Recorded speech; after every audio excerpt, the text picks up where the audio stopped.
everybody. Hello, world, ladies and gentlemen, boys and girls, children of all ages. It's your boy, your buddy, your pal, the one and only nonprofit sector connector. Came up 2 flights today from the kitchen all the way to the attic, just below the roof of my house. That's where this studio is. That's where I operate from. And that's where I brought you. This will be the 99th episode of Philanthropy in Focus. And I'm bringing to you another special nonprofit organization and 2 very important leaders of that nonprofit organization. Because if I've told you once, and I know I have, I've told you thousands of times that nonprofits change our world each and every day. And if it wasn't for nonprofit organizations and their leaders and their teams and their volunteers, many of the things that need to be done on this planet don't get done. And I mention planet specifically because as a species on this planet, we are just one of the species on this planet. And we must work together. Yes, we must work together as humans, but we must work together as species. And I do another radio show. I do another podcast with my buddy, my pal, Val Heffron. We call that show Professionals and Animal Lovers Show. And I'll call myself a junior animal advocate, an advocate in training, really trying to learn about animals. And I believe we need to work in tandem with nature, in tandem with the planet, and in tandem with the turtles. The turtles. What is that about? Well, look, I was born in 78, grew up in the 80s and 90s, and Donatello, Leonardo, Raphael, and Michelangelo, the turtles. They had their friend Splinter, the wise old rat with he looked like a monk, and they lived down in the sewers and they said cowabunga and they ate a lot of pizza. And those are cool dudes. And I'll tell you, all these years later, like a lot of years later, my 7-year-old is into the Teenage Mutant Ninja Turtles. We're not going to talk, well, maybe we will, but I don't know if we're going to talk a lot of Teenage Mutant Ninja Turtles today. But I will just say, it's funny how things stay around and are ubiquitous like that. And I think it goes into what I'm saying, and I wasn't planning on saying it this way, but I think it goes again to nature and how we must collaborate with nature because we need to protect these species so they can remain ubiquitous on this planet. All right, so without further ado, I want to say hello to my friends, Danielle Perillo and Maxine Montello. Hello. Hello. Are you guys fired up to be here or what? Yes, happy Friday. Happy Friday to you, Maxine. What's up, Danielle? How are you? I'm doing very well. I'm excited. I got to give a quick shout out to our friend in common, Kelly Ann Serini from Serini and Associates and the New York City Imagine Awards, the Long Island Imagine Awards. I had an opportunity that opened up today about, I guess, middle of last week. And I said, Kelly, I want to feature, I have an opening. I want to feature something that's important to you, an organization that's important to you. And she goes, you got to do, she goes, you don't even understand, Tommy D. They just saved 30 turtles in the last 2 weeks. And I'm like, so they're on the show. Let's just figure it out. That's how the show works. It's very fun. I don't have, I have to talk to a producer. I just got to go, hey, Tommy D, should we do this? Yeah, sounds like a good idea, Tommy D. And then the answer is me. So we're going to talk turtles. We're going to try this word again. Cetaceans. One more time. I wrote it phonetically. Cetaceans. Cetaceans. I didn't write it with Cetaceans. Shun. Cetacean. I wrote SAHTAYSHUN. Cetacean. Cetaceans. All right, cool. All right. Well, you know what? I want to introduce you both, tell you what your backgrounds are. But why don't we just start there real quick because I just did it. What the heck is a cetacean? Yeah. So cetaceans are your whales, dolphins, porpoises. So a lot of people know large whales like humpback whales and minke whales. Those are cetaceans, as well as your bottlenose dolphin or your harbor porpoise. So the word cetacean really kind of grasps animals that are nearly, over 50 feet in length to an animal that's 3 feet. So it really encompasses a huge group of marine mammals. No kidding. Yeah, that is really vast. So now we know what that is, gang. So I'm not Mr. Wizard. I'm not Bill Nye the Science Guy, but I bring you people who are super smart and know things to bring you and drop some knowledge bombs. I just texted somebody last night. I was like, yo, I'm gonna have you on the new show. We're gonna drop some knowledge bombs. All right. So look, Maxine Montello, Rescue Program Director, has been with the New York Marine Rescue Center for over 5 years, holds her master's in science and wildlife ecology and is current PhD student at Stony Brook University in marine science. She oversees the whole rescue and rehabilitation program. I cannot wait to come out and visit. I'm telling you, like, just let me come visit. And if you don't want me to come visit, I don't know what to tell you. But but I really am so jazzed about coming to visit. Danielle Perillo is the Director of Administration and Development, holds a master's in business and administration, and has been with the organization 3 years, responsible for organizing all the fundraising events, managing incoming public and private donations. Listen, I joked a little bit about the Teenage Mutant Ninja Turtles. I joked about it, but the thing is this, it's about teamwork, right? April O'Neil, she would hook them up with the camera, the whole thing. If you don't know what I'm talking about right now, I apologize if you're not into the turtles or aware of the turtles. But it goes to the teamwork point. It's about teamwork, right? Danielle has her role and responsibility and the resources and assets that she brings to the organization. And Maxine does the same, and they have other team members as well. But that's really what I want to talk about, as we always do on this show. Your backgrounds, what drew you to this work, what the organization does, the programs, and ultimately, as I've told you both already, how can we all help? And apparently Tommy D is going to come out and volunteer because he said so, I guess. So let's start with the organization, like what goes on there. You guys can ping pong off each other, whoever feels more open to a specific question, but take me through a week in the life out there at the rescue center. Where is it located? What goes on? How often are you on the water? Are you always on the water? Things like that. You want me to go? Yeah, so our organization, we're located in Riverhead, New York. A lot of people might know the Long Island Aquarium, which we're actually in the back of that facility. However, we were here first. So a lot of people that were assume that we're associated with LIA. We have a great partnership with them. But we are a not-for-profit inside a for-profit aquarium. So a really kind of unique dynamic right there. Normal week is not a normal week.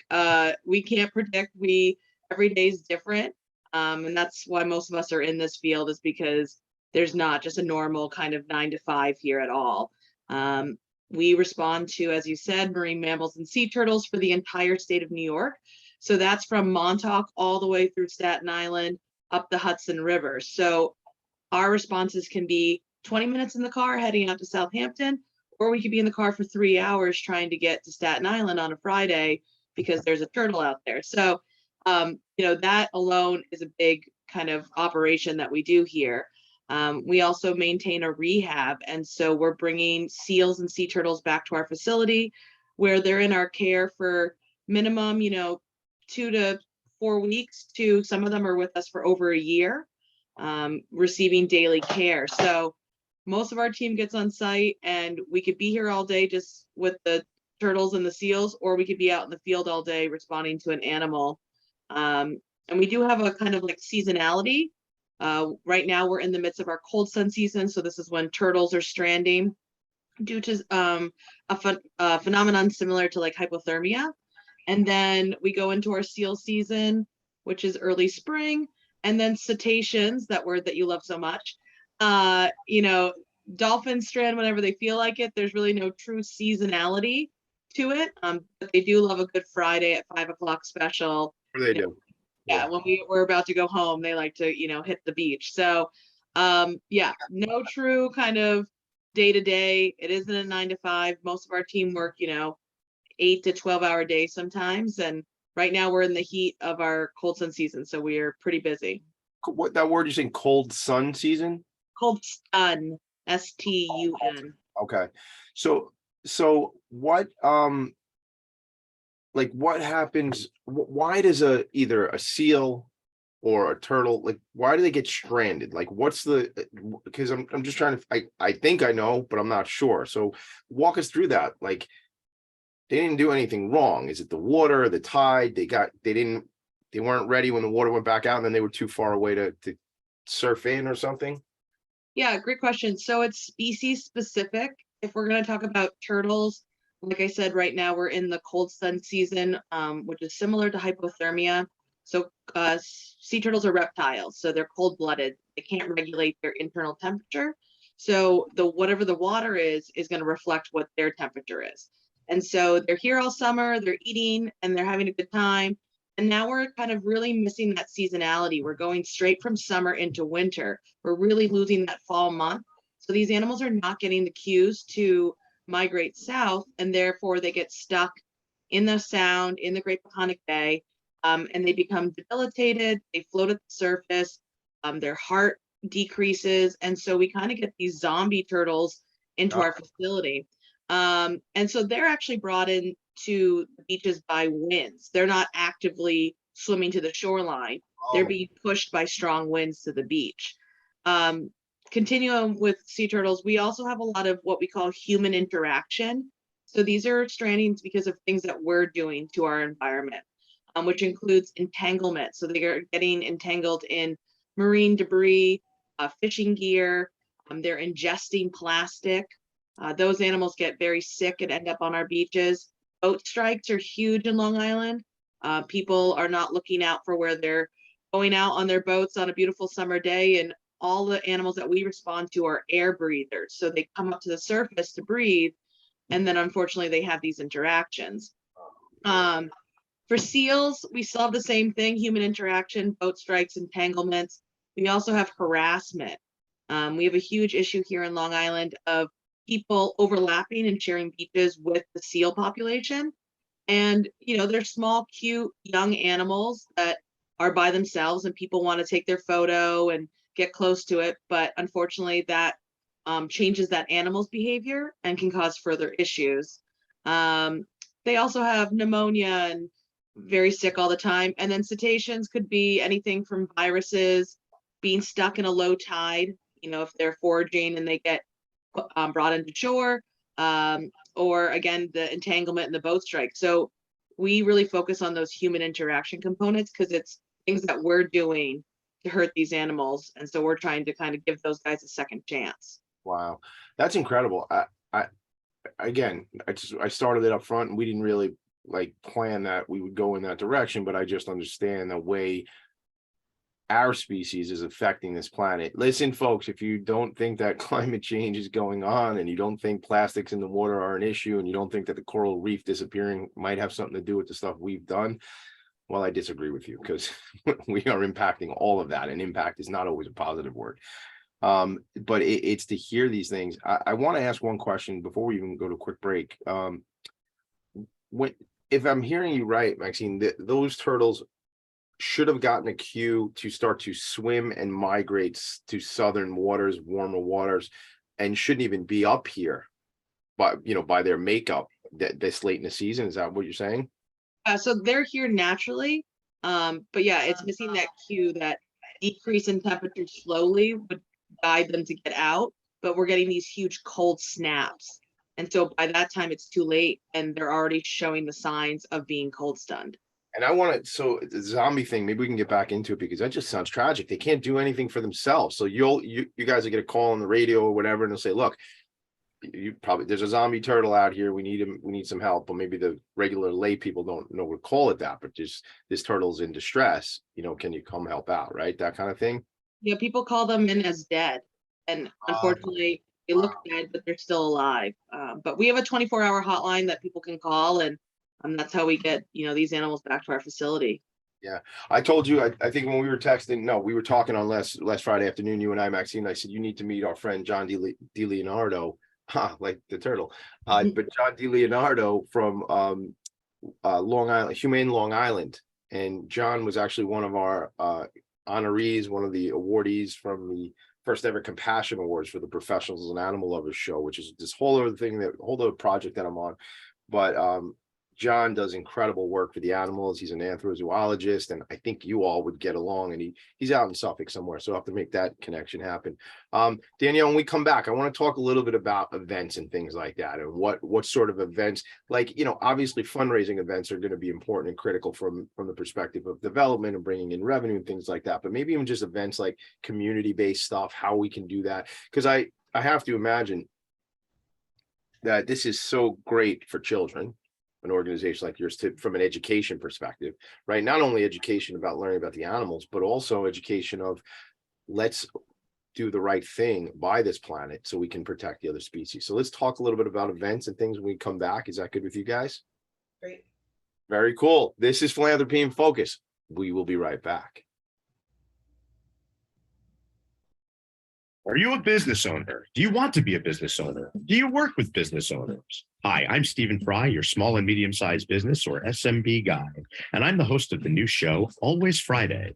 While I love to have fun on my show, we take those Friday feelings of freedom and clarity to discuss popular topics on the minds of SMBs today. Please join me and my various special guests on Friday at 11 a.m. on talkradio.nyc. Are you a conscious co-creator? Are you on a quest to raise your vibration and your consciousness? I'm Sam Leibowitz, your conscious consultant. And on my show, The Conscious Consultant Hour, Awakening Humanity, we will touch upon all these topics and more. Listen live at our new time on Thursdays at 12 noon Eastern Time. That's The Conscious Consultant Hour, Awakening Humanity, Thursdays, 12 noon on talkradio.nyc.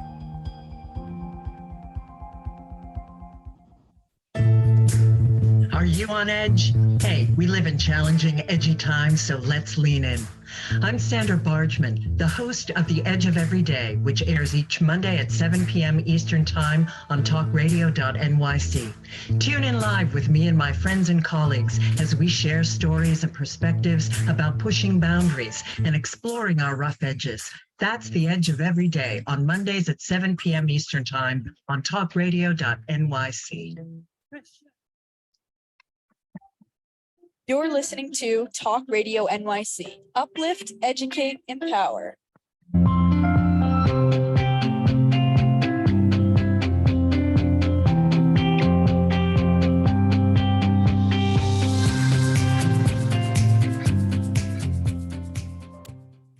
Nonprofits need connections to move in good directions.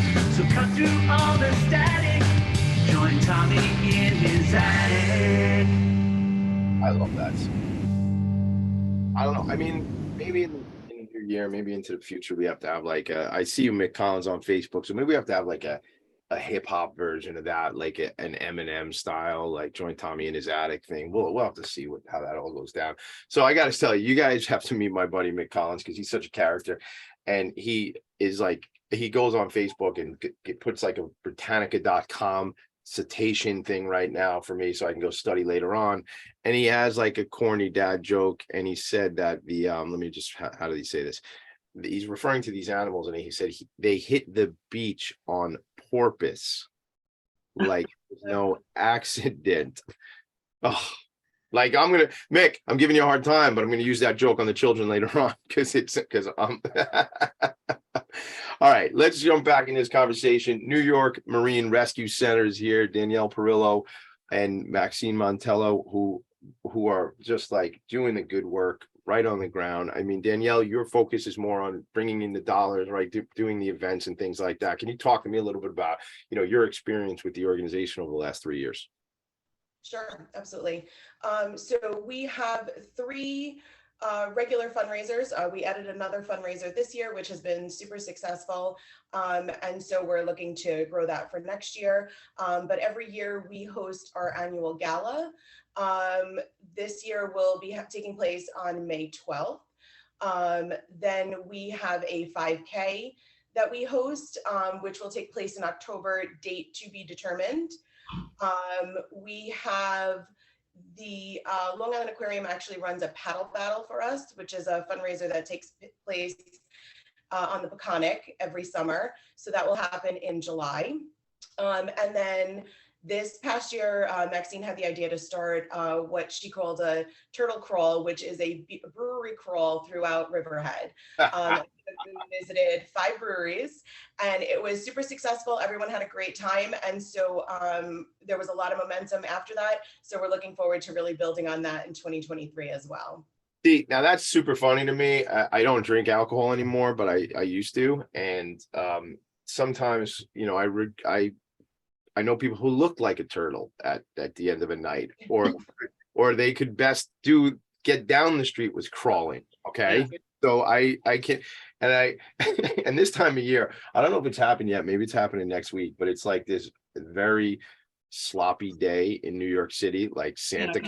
Santa Yeah. Con. You knew exactly what I was talking about. It hasn't happened yet, right? I would have saw it all over the place. It was last weekend. Oh, was it last weekend? And that is just, I've never been involved with that. But that's just got to be a mess. So tell me about, I want to know about the turtle crawl because first of all, I think it's a lot of fun. And I'm sure, you don't have to be a drinker to go on the pub crawl, but you want to shout out? Are there certain spots in the neighborhood in Riverhead that because I think if you pick these 5 destinations, they were probably good partners and they were part of the whole thing. Is that right? Yeah, absolutely. You want to start, Maxine? Yeah. So I mean, Riverhead, we have a crazy amount of breweries right in our backyard, and so we've done a lot of work with different of the different breweries here locally. So Uber Geek was on the list. We actually have a program with them right now that if you find a sea turtle on the beach and actually call our hotline, they'll give you a free pint at their brewery for finding a turtle, and we have a cute little pin that goes with it. But most of these breweries all support us. They donate to our gala, and so we wanted to also help them out. Business is being hard on everybody, and so we started at Long Ireland, then we walked to Uber Geek, walked to Tradewinds, North Fork, and then we ended at the Peconic County Brewery, also known as PCB. So 5 breweries, 5 hours. We had beautiful weather, and there was a lot of people crawling at the end of the night. Where, what time of year was that? Summer, spring, or September? Oh, September. So, and you had a nice September day. Oh, that's awesome. But that, excuse me, that loop was all in walking distance? Yeah, everybody walked it, and we had great weather. And Danielle definitely managed the crowds for us, so that all of us could participate. And and each brewery donated a basket. So at the end of the night, we did a huge raffle. That's so awesome. People were winning, gear from them. It turned out really nicely for our first time, and we're gonna try again next year. I think that's a home run, and it underscores a lot of what's important to me about our sector, about the nonprofit sector, and it's the collaboration. And it's doing, I mean, just hearing you, it actually makes me very emotional because you're acknowledging what these businesses are doing for you. And when you do that, that's a partnership. And my buddy Ken Serini, who, we do a lot of work together, we talk about this as, the golf outing that somebody does might not be a fit for every business owner. Not everybody plays golf. Not everybody would want to buy a tee sign. Not everybody wants to write a check for $2,000 just so you can stick their name on the wall, right? It's about what does it look like for the business. So these 5 businesses, first of all, I never knew there was a place called Long Ireland, which is, I need a hoodie. I got to come out there. I'll shoot out the river. They got to have hoodies. If they don't have hoodies, we got to get one because that is just too perfect. I had no clue about that. So we got to check them out. Shout out to Long Ireland. And you said PBC and 3 others. North Fork Brewery, Uber Geek, and Tradewinds. Uber Geek. Tradewinds. I got to get out to Riverhead, man. I'll just drink it, seltzer water, but I want to check these spots out. So it's that collaboration or alliance that's so important to me. And Maxine, by bringing it up, saying they've done so much for us, then they were able to raffle off some of their gear, some of their swag and stuff like that. What does that do? That brings people back into their establishment and so on and so forth. And they can support you and they're better off and and everybody, that rising tide lifts all boats. We are on an island, so I could talk about boats, but that's what it is. It's really, really important. Now, Danielle, I have a question for you because Maxine just brought up that story. She said that you manage the crowds. So what, are you a bouncer? What is she referring to there? Yeah. So Maxine loves the logistical piece, but she's super social. So she was socializing. She was making sure that everyone was having a good time. And I made sure that logistics the day of worked, that we had staff at every location, that we had volunteers where we needed them, that people were kind of, following the directions of where we were going next, and then set up at the very end of it to make sure that we were ready for raffle baskets and everything at the end of the day. Love it. I want to get more information about it. Was it like a sort of a thing? Did somebody punch a ticket? Did they buy a ticket and they were going to get a pint at each spot, or was it roll your own? How did that work? I was just going to bring that up. So Danielle also helped. One of my crazy ideas was that we created a turtle passport. And so we had a picture of a turtle going back into the water. And so there was a stamp for each brewery so that people at the end could turn it in for raffle tickets. So Danielle did a great job of making sure that everybody got their stamp, which I thought people would fall out of, but in the end, everybody wanted their stamp. And they really liked that. But each brewery gave discounts to people that were participating. We had a shirt with shared logos on it. It was a turtle climbing out of a beer, so it was cool. I just love this whole idea. Mick Collins, what do you think of this? Mick is listening, and I'm sure he would. Mick, if this happens in September, I'm gonna have you come up from where you're at, and we go on the turtle crawl together. I think that would be. I don't usually curse on the show, but I think that would be a pisser. So, and I love the safety first thing. Nobody's driving, everybody's walking. Right? Stay local, stay in the community, do that type of stuff. All right, I wrote down also. The gala will be in May. What is the gala about? What do you, is there a theme each year? Tell me about that, Danielle. So there was a theme every single year pre-COVID. And then as we just wanted to get back into the event itself. So the gala actually takes place at the Long Island Aquarium, which is where our facility is located. So it's twofold, right? It's an event. We're celebrating successes, but we're also have the ability to bring every single one of those people that are walking through the door attending the gala into our facility to see our facility, to see the animals, to see what we're doing on a regular basis. So it is, I believe this year was 23 years or something, astronomical. We've been in existence for 26 years at this point. And so it's been longstanding. It's been something that we've been running for, quite some time. And we kind of lost momentum a little bit during the pandemic. And then we're just really looking to build it back up again. I think that's so cool. I've been to the aquarium for events. So we have a client out there, my firm, Vanguard Benefits. We're a benefits agency. We do group health insurance and benefits with major focus on nonprofits. Shout out to our friends at Rise Life Services. I don't know if you know the team out at Rise Life Services, but they're out in Riverhead. And they did I don't think this is what it was called, Shamrocks and Shenanigans. It definitely had shenanigans in the title. I love the word shenanigans, but I think Shamrocks and Shenanigans was a House of Pain album, if I'm not mistaken, Mick. I'm sure you'll help on that one. But it was, I got this from Mick, who I keep referring to. You two don't know it, but he is my guy, and he's checking in. He watches on Facebook. And when I don't know something, he just like, all of a sudden, there's the answer for it. So, but it was like the Shenanigan Fest or whatever, but it was in the aquarium. And what a cool place to have an event. Like, so special. Now, when I get into the aquarium, is your space like commingled, or is it sort of like, because that to me, before you answer that question, one last point I want to make, that to me is a home game, man. I love a home game. Like, hey, check out my store, check out the stuff, check out our wares. You get the folks in your place. What is a better thing to then have the gala in your place? Not that a catering hall isn't cool and stuff like that, but to have it in your store, in your place, walk them around and they go, oh, this is, I could see, I could touch, I could feel, I can understand the work you're doing, right? What is that space like? Is it, you go through this alleyway and you end up at New York Marine Center, or is it sort of part of the aquarium? So it's actually a part of the aquarium. So in order to leave right now, you have to leave through our area. So kind of where like the sea lions end out, there's a long blue hallway. It's a little bit dark in there. And then you could see a lab over there. As you're walking through, it's like double-sided glass. So that is the entranceway into our area. And then it kind of opens up, and then the gates to leave are on the left-hand side. So in there, we have some tanks in there that we're able to showcase some of our animals.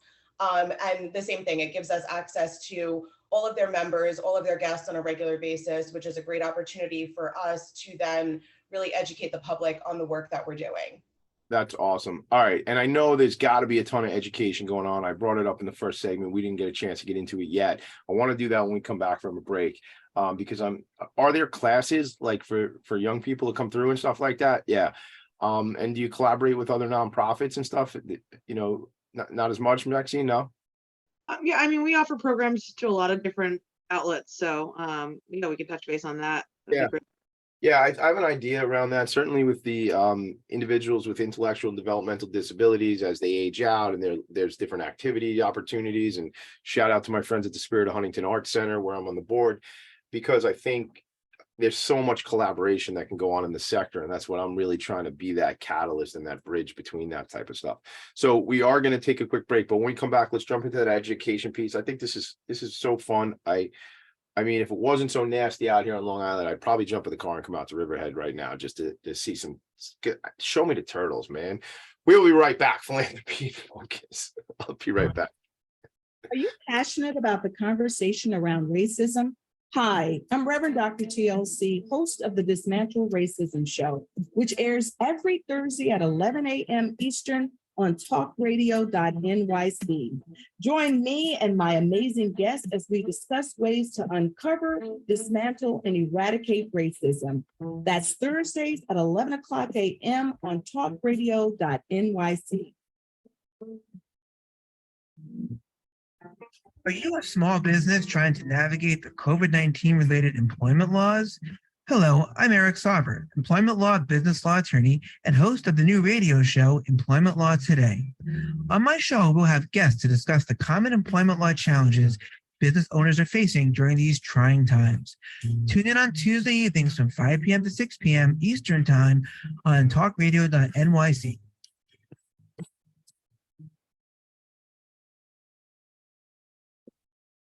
Hey everybody, it's Tommy D, the nonprofit sector connector, coming at you from my attic.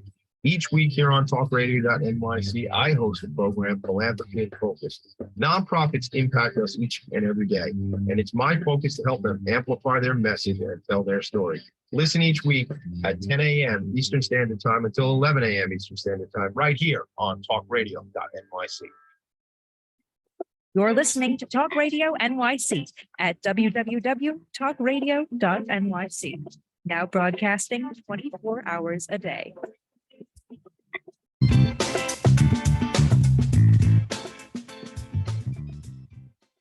Nonprofits need connections to move in good directions. So cut through all the static. Join Tommy in his attic. That's right. And virtually in the attic today are two friends of ours from the New York Marine Rescue Center. And it says here, we are a nonprofit dedicated to the preservation and conservation of marine mammals and sea turtles.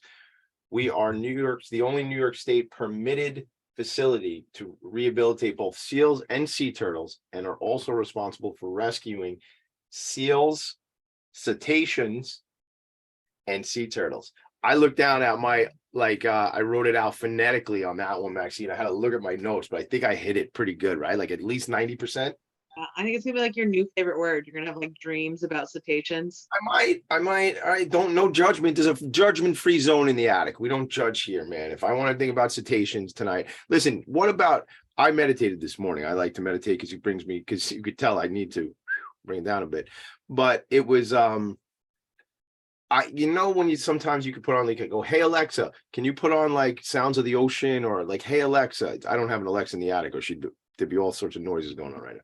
But hey Alexa, can you play this? Hey Alexa, remember for such a long time, I'm sure people still do, but whale sounds was like the thing, man. And this is way before there was Alexas or whatever Google device. People always would, like, not always, but people would listen to that, and it would help them mellow out and help them calm down. I think it's important to nature's for real, man. It's a thing. It actually makes us feel better. Get out there in nature, get out there and see the turtles, see the whales.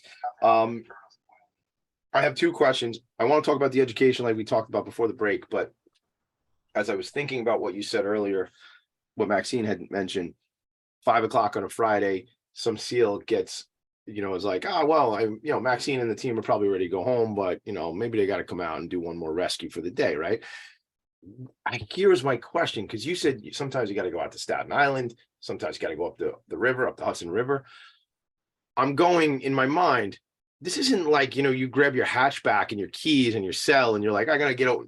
What's the vehicle? Like, what do you guys have? Like, what's the turtle mobile? Like, I hadn't even thought about it until I'm sitting here in my mind going, dude, what are they doing? So what is that about? Yeah, so we have 3 vehicles here. So for our cetacean vehicle, it's a big old box truck that has enough room for a 10-foot dolphin to be put into a stretcher. It's also equipped with all our medical supplies. So if we wanted to run blood analysis in the field, Lots of towels. We go through so many towels if anybody wants a day towel. And then we've got a box truck, which we are sorry, a Dodge Ram pickup truck that we put our pinnipeds in, our seals in, which we travel in dog crates. So if you see our vehicles on the highway, there's a dog crate in the back. Most likely there's a seal heading back to our facility. And our newest, what we would call our turtlemobile, is our Land Rover. So we actually won a Land Rover earlier in the year or late last year. They donated 7 Land Rovers to not-for-profits all around the US, and we won one of the first groups. And so our turtlemobile is a 2022 Defender, all suit up just for what we need. We have a ladder, we have a kayak rack, we have a compressor, freshwater hose.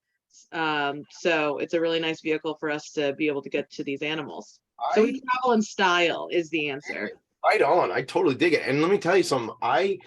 As you were telling that story, now I don't know how long you've known my friend Kelly Ann Serini, but I swear I knew that story about the truck. What was it again? What did you say it was? A Range Rover? No, a Land Rover? Yeah, Land Rover. Defender. I remember that happening, like when they were giving out those vehicles, but that was when? That was this year?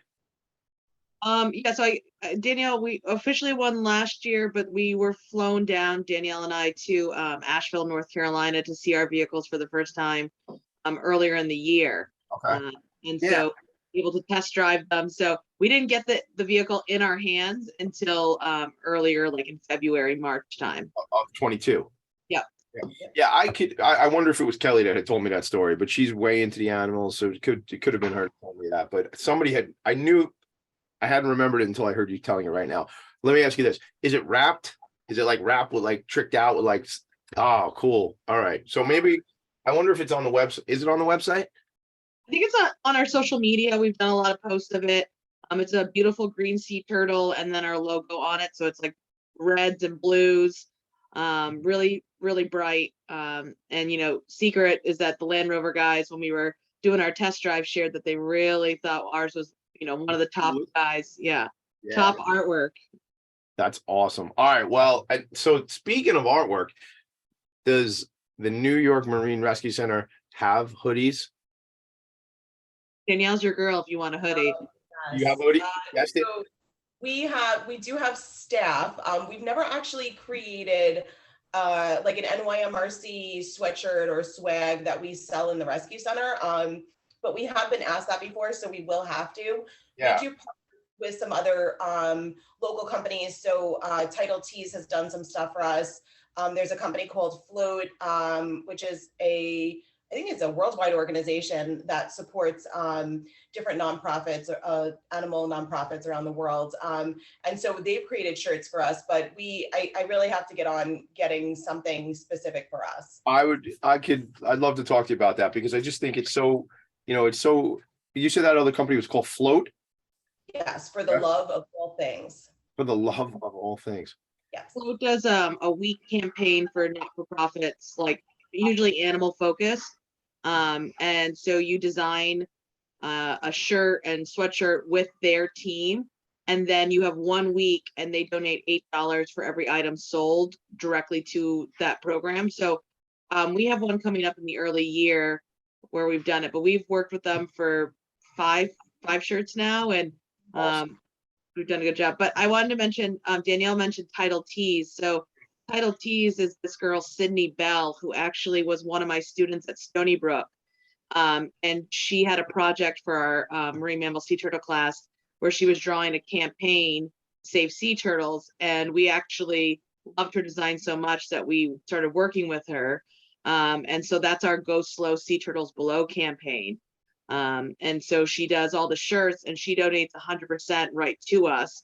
And she's a master's student down in Florida now, doing already great work at such a young age. Do you know what her website is or anything? It's because I Googled Total Tees, but So it's Title Tees Apparel. Title Tees Apparel. All right, we want to give me her name again. We want to shout her out.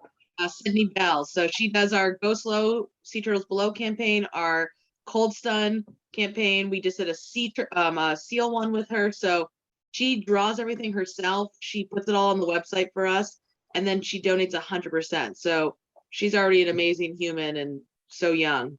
Love that. Cindy Bell, right? Yes, Sydney Bell.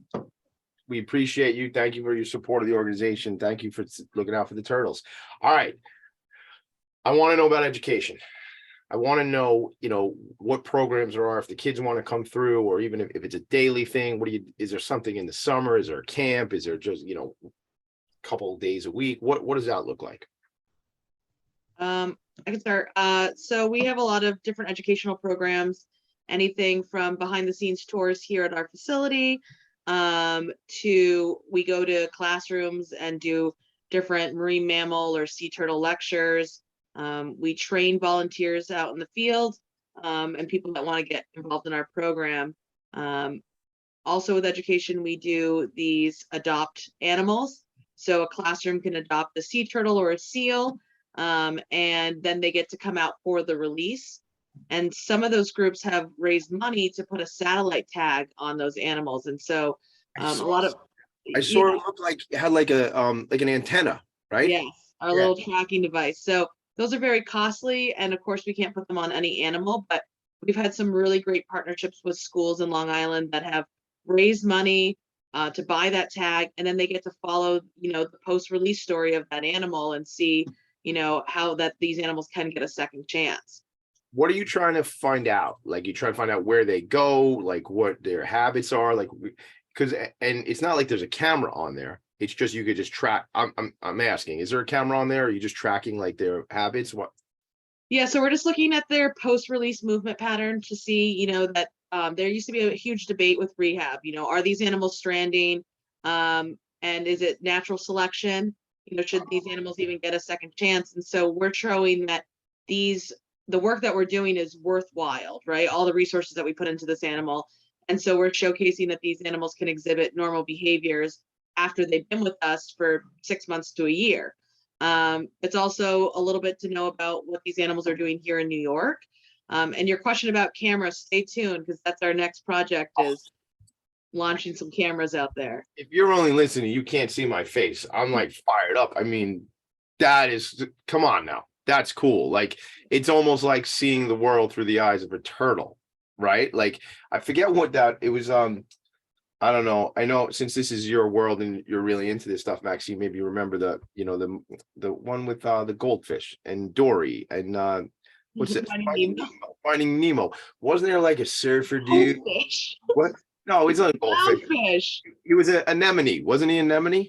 A clownfish. Clownfish. Well, what was the anemone? Somebody was an anemone. Wait. He lived in an anemone. I told you, it's about education. Thank you for dropping knowledge bombs. The goldfish would be really lost if it was in the ocean. He happened to be, the color was gold. No, but there was this like really cool surfer dude turtle, man. Remember that character? And like, what a cool thing. I want to find out when the cameras go on. And then, do you realize, let's just talk money. Let's talk about how to raise money for this organization. Dude, check it out. What if we get these cameras on these turtles, right? And then people pay to see the live stream of what it's like being a turtle. Did you ever see that movie, Being John Malkovich? Yeah. Okay. So remember that movie? Danielle, have you seen that movie? I have not. All right. I think it's one of the craziest, wackiest, cool movies out there. It's just, and it's probably like a cult classic. It's one of these things that people like, that is like insanity. And it is. But real quick, people have the ability to go inside and be John Malkovich and see the world through his eyes and live his life, right? For a very short time. I think you do it for like 8 minutes, and then you get thrown out of his head onto the side of the Jersey Turnpike. Actually, it's a ridiculous movie. But being that sea turtle would be really fun, right? Oh, you told me, what'd you tell me? Stay tuned. I am staying tuned on that one. Yeah, it'll be good. It'll be good data that we'll collect, but our hope is we just got permitted, so we'll be doing that this summer. So it's a huge thing for us. I think the data is good, but I'm going to go to my friend who's in the development department here, and I think we can sell this. I think we can get some revenue, Danielle. I think we can get people to say, I'll pay $12 a month to join the YouTube channel of New York Marine Rescue, and always be able to see what these turtles are doing. And one day I want to be Susie, one day I want to be Joey the turtle, and I get to see what they're, you know what I'm saying? I'm just saying that this could be a fun idea. And if you want it, I know nothing about technology, but I just know if you can, if you put a camera on there and it's not affecting the animal's still safe, that would be fun. That would be a fun time. I tend to obsess on things at certain times, and now I'll have to get off of that topic and move on to something else. But that seems like fun times to me. We come back. I want to do this. I want to know from a perspective we're going to do like two little things when we come back. I want to talk about, and this is actually a question I think my co-host on Professionals and Animal Lovers show would ask, and I'm going to ask it on our behalf together, is careers, Maxine. Careers in this field, in this space. I mean, I have a friend of mine who runs a nonprofit called Career Day Inc. And she brings professionals into the schools to educate young people on what their options are. People probably have never met people that do the work you do, right? So I want to know, what are the careers for people who are interested in this work? And then sort of from a perspective on Danielle's side, Danielle, who can we get you connected to? Who are the type of people, businesses? Love what you guys did with the breweries. Maybe there's another iteration of something like that, whether they're local community-based folks, or, you don't have to tell me them by name, but you say, Tommy, we think we really align well with a company that does fill in the blanks. All right. So we're going to have 90 seconds to prepare for that, because I wanted to give you a lot of time to prepare for it. We'll take a quick break. We'll be right back. This is Philanthropy in Focus. Right back.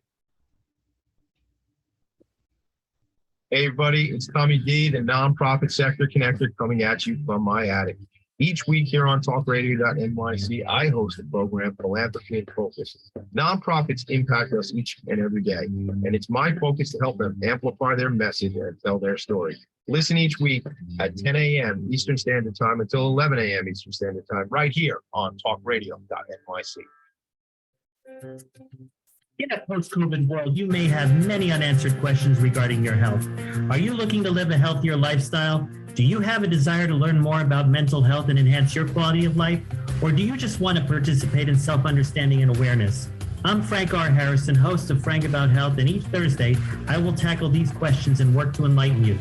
Tune in every Thursday at 5 p.m. on talkradio.nyc, and I will be frank about health to advocate for all of us. Are you a conscious co-creator? Are you on a quest to raise your vibration and your consciousness? I'm Sam Leibowitz, your conscious consultant, and on my show, The Conscious Consultant Hour, Awakening Humanity, we will touch upon all these topics and more. Listen live at our new time on Thursdays at 12 noon Eastern Time. That's The Conscious Consultant Hour, Awakening Humanity, Thursdays, 12 noon on talkradio.nyc. You're listening to Talk Radio NYC at www.talkradio.nyc. Now broadcasting 24 hours a day.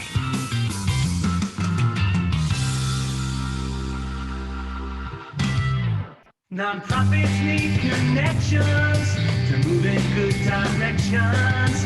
So cut through all the static. Join Tommy in his attic. That's right. Every Friday morning, we do two things here on the show. I help nonprofits tell their story and amplify their message. I'm sharing, if you're watching on Facebook right now, I am sharing the website, which is nymarinerescue.org. And I'm looking at this picture. Is this it? Can you see what I'm looking at, Maxine? Let me get you guys off mute too. Is that this picture of Brian Tiemann? Is that the truck we talking about? Oh yeah, that's our Land Rover right there. The color, the red, white, and blue and stuff like that. Really cool. Really, really cool. I can't wait to see that. And just that's it. Is that in the aquarium? That picture I'm showing right now? Yep. Some of our board members. That's the board members. Hello, board members. Thank you for your support. Thank you for all the volunteers. Thanks for everybody that does everything for nonprofits.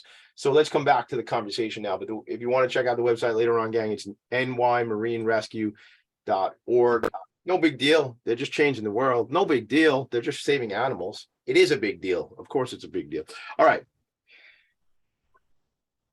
while we were coming back, I showed the website and we saw a lot of the pretty and handsome faces of your staff, the people who are making the impact, the people who work on the team, who are doing the work. Shout out to them. I want to talk about careers real quick. Maxine, what does it look like? What could somebody do? I mean, is it too bold for me to say, you're kind of living your dream? Like, is that it? Yeah, some days.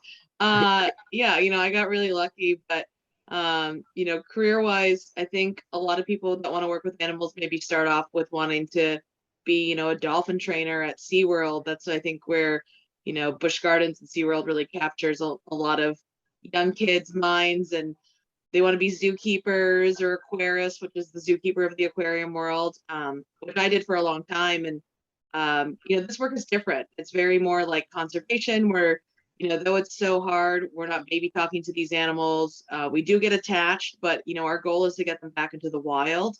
And so that's just a whole nother role that we're playing here. So it takes kind of a special mindset to be in this field. And, there's a lot of positive, but there's also a lot of sad cases and getting through those days. But career-wise, we've got a bunch of biologists here that have unique backgrounds, from anything from being vet techs to having just general field biology knowledge. And then Danielle has an office full of people that don't even have, biology backgrounds, but yet they're still part of this big mission. So, not-for-profits really have a lot of different types of careers, but I think all of us know that we wear many different hats. Danielle was in the back the other day helping me with the turtle when we were getting slammed, and I just, couldn't get up for air. So we all wear different hats. And so we're very multi-talented here, I would say. Love it. That is so nonprofit. Multiple hats, jumping in, roll up your sleeves, get dirty. I don't know anything about turtles, but what do you need me to do? Just hold this. Danielle wants everyone to know that she knows a lot about turtles. I'm sorry. So I didn't mean that Danielle didn't know about turtles. Danielle, tell you, Maxine, always get me in trouble with Danielle. I'm telling you, you and the three of us are bad news together. All right. So I want to know this.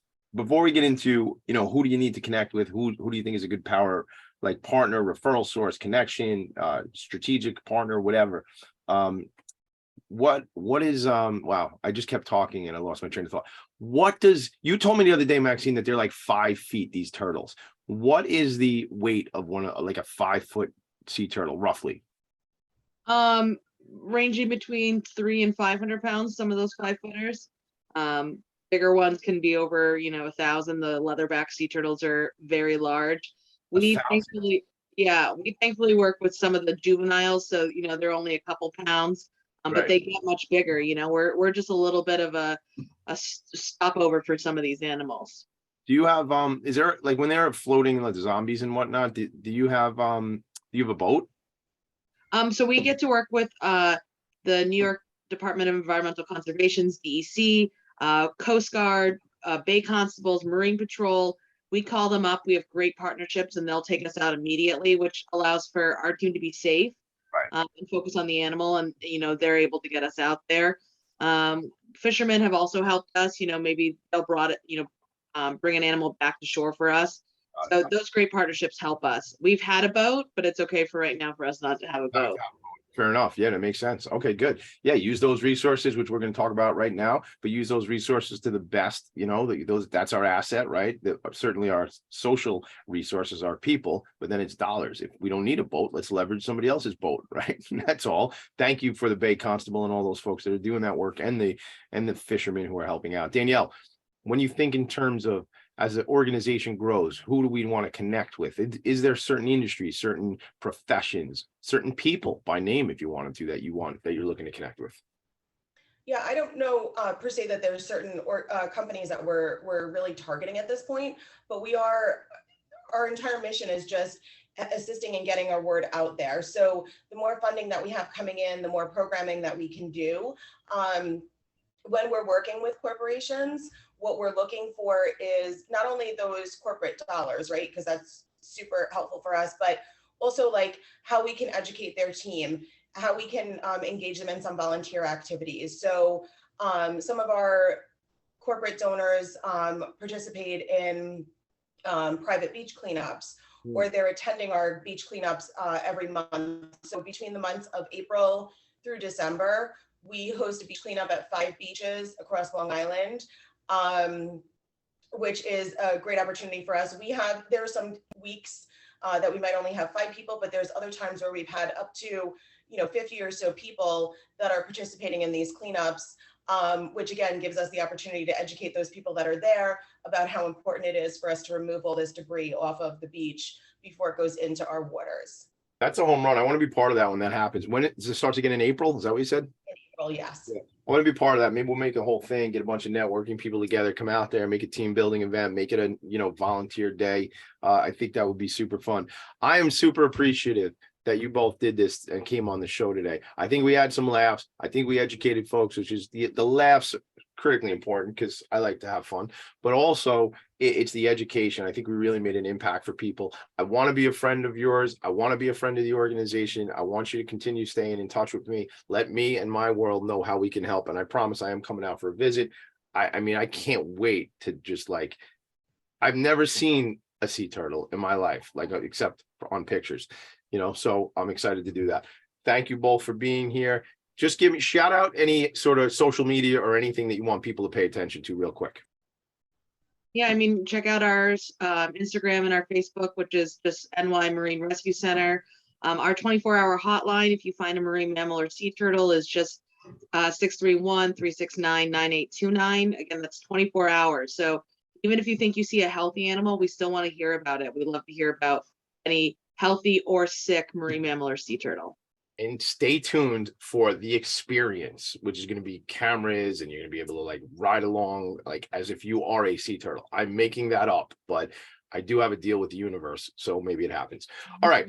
This show has been Philanthropy in Focus. This has been an incredible year, 2022. This is the 99th episode. We are on hiatus the next 2 weeks, so we will be back January 6th, which is my birthday. We'll be back January 6th with the, look at that, the 100th episode on my birthday. The 100th episode of Philanthropy in Focus right back here, talkradio.nyc. And when you're watching, go to Facebook, Philanthropy in Focus, PHOCUS. To follow what I am going to be doing the next couple of weeks, TommyD.nyc. on the Instagram, and then Facebook, Tommy DiMisa, DIMISA, and you'll just see LinkedIn. We're all over the place. I would ask you to just make a note of this. I decided that I will do a show bi-weekly on Fridays. It's called the In Focus Nonprofit Show, and it's focused on Focus, but it's focused on interviewing those subject matter experts and thought leaders who are making an impact on the sector. So it's the other side. It's the people that serve the nonprofits. Today it'll be my friend Christine Deska. We're going to do that at 1 o'clock today. Facebook, Philanthropy in Focus. Check it out. And just keep staying in touch with me. Ladies, thank you so much. This was an incredible episode of the show. I'm super fired up to have met you. Make it a great day, everybody. See you later. Bye.